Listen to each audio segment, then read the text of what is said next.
Hey, Gary here, day 68 AI blogging. Today we're going to have ChatGPT improve our blog post after we go through the process of outlining it, having ChatGPT write it. We're going to use an input, or we're going to ask ChatGPT very nicely, how can I make this, or how can you help me make this blog post better? Here we are inside of ChatGPT. We have listed our LSI keywords and created our outline based upon the keyword that we're going for. Of course, those are the LSI keywords that you see there. As we scroll by, we have a blog post title, an introduction.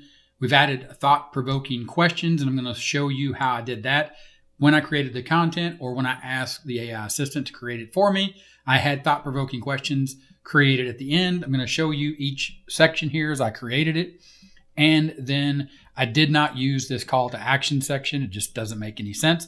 The frequently asked questions, I used that, or I asked ChatGPT to go out to the internet, and I'm going to show you here in a second what it did when it did that task for me. So here we go. We're going to start off with the first prompt, or the first input, and it very simply asks the assistant to start writing the introduction. The introduction gets written, and then we move on to the next stage or the next section, and we simply just tell it or ask it, now write section 3. Of course, section 2 was the thought-provoking questions, which we did at the end. Then the next section, section 4, of course, that's Roman numerals, but that's section 4, and we're just going in order, and there's no mystery here, nothing new, just an assembly line of creating the content. Section 5, no big surprises, just still doing the work, letting ChatGPT know we just need to continue with what we're doing because we are making progress going through each section. Of course, it writes that section and it writes the next section for us. And when we get to frequently asked questions, you can see here it used WebPilot plus Scraper because I told it I want you to go to the internet and pull the top 5 Google people also ask results for these frequently asked questions before you write them. It came back and it said, here are the top results. Then I had it write it in schema FAQ FAQ, or using the common schema that Google recommends, give me that code.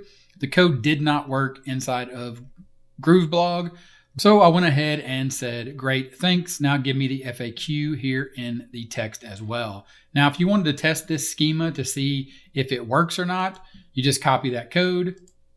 Then you go to Google Search Central and you go to their test your structured data, and you go ahead and you can see the rich text results here. So you can go to the rich results test by clicking that blue button. And then here you can enter the URL, or you can enter the code. Here we would paste that code in that ChatGPT gave us, and we can say test the code. Here you can see it's testing the code. This may take a minute or two. Then it comes back, you get green checks. So ChatGPT is doing its job. It's just Grooveblog at this point. It's let us down because we can't paste that code in and actually get these results. So that code works. That code passed the check under Google. It just didn't work for me inside of Grooveblog. So I just had it create the text, and then I just pasted this in just like I would any other section. Then I had it finish up by writing the conclusion, and then I moved down to the next step, which for me, to make sure, or to get it published and then make sure that I have all the information inside of the post. So when Google starts to crawl it, they'll be able to see this snippet or this excerpt, and it went ahead and wrote that by going out and pulling down the blog post here from the URL, and then it wrote that. Now when I moved on to the next section, I created a new prompt here, or again, not really a prompt that I created, just the task that I would like help with, that I would like the assistant, the AI assistant, or my chat buddy to help me with. Now using all the information you've just written for the keyword, write number 2, section number 2, thought-provoking questions. Please provide the questions and elude the reader to keep reading. And I don't think I used the word elude right there. Elude the reader to keep reading to find the answers in the blog post, so keep reading. But it understood what I meant, and it wrote the section here. Then it gave me the questions. And these are the questions that someone would be reading, kind of like what we saw in Koala, where it has those key takeaway statements. Here, I'm having someone read a question in the hopes that the questions will trigger the fact that, hey, yeah, these are thought-provoking questions. I want to find the answers. And then it wrote this. These questions might seem big, but don't worry. As we journey through this blog post, we'll uncover the answers together. So keep those eyes on the stars and keep reading. And I said, great, thanks. And then here is where I start tapping into the AI as my assistant to say, now give me guidance on how to make this blog post better. Tell me what I need to do based upon what you know, the AI, what you know to help me make it better. Go ahead and pause and read this. And you can see here, it gave me the information. I also like the way it said, I'm glad you're seeking to improve your blog post even further. Here are some suggestions. Now, some of this stuff isn't the content of the blog. It's other things that you need to do.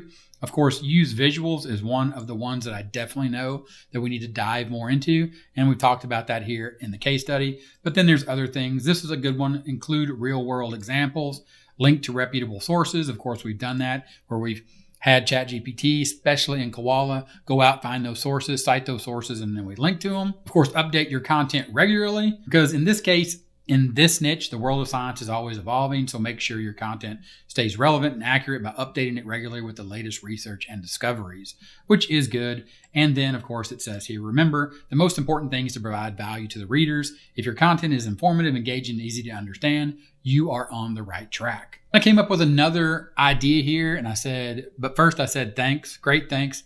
Based on the keyword, who would be the best person to read and make sure this content is both accurate and engaging to the target audience? Please identify the profession of this person and also who the target audience is for this blog post based on this keyword. Then it came back and it said the best person to review this content for accuracy would likely be an astronomer or an astrophysicist, as they have technical knowledge and expertise in the field of astronomical observatories and their impact on science.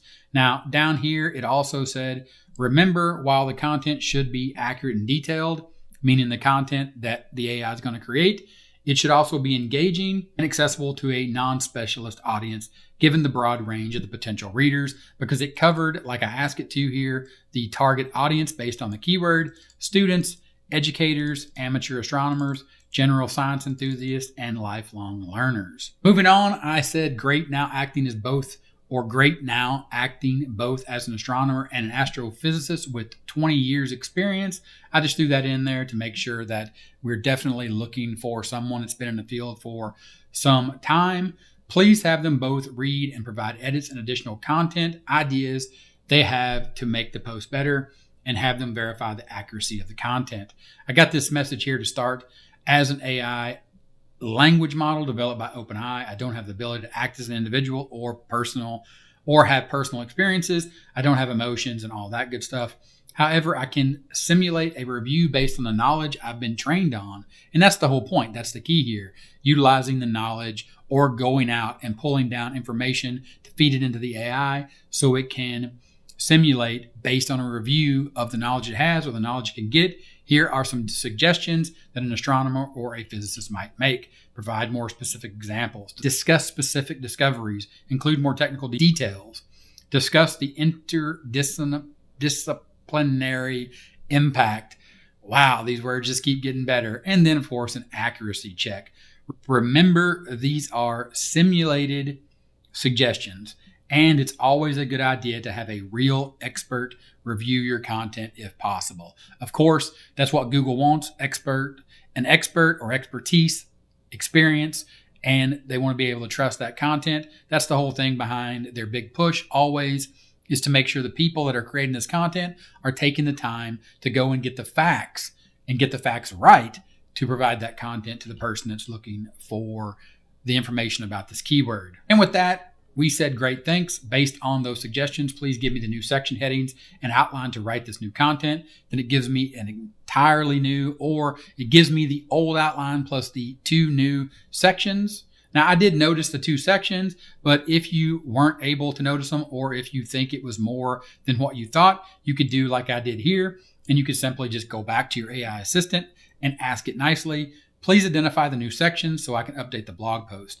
Sure, here are the new sections that we added to the outline, and here is the interdisciplinary impact of observatories and the technical side of observatories. These sections will provide more depth to your blog post by discussing the broader impact of observatories beyond astronomy and by delving into the technical aspects of how observatories works. The key here is it doesn't matter about your niche.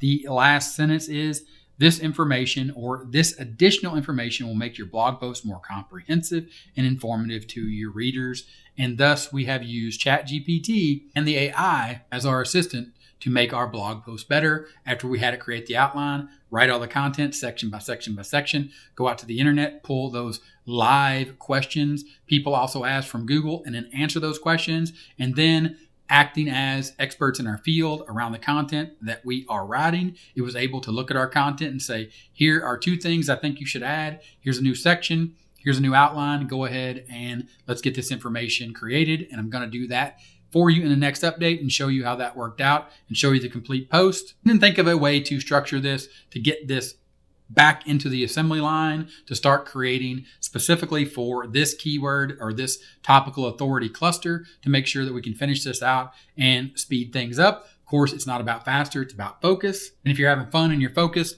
give this video a thumbs up. Let me know in the comments if you got any questions, and I'll talk to you in the next one. Bye.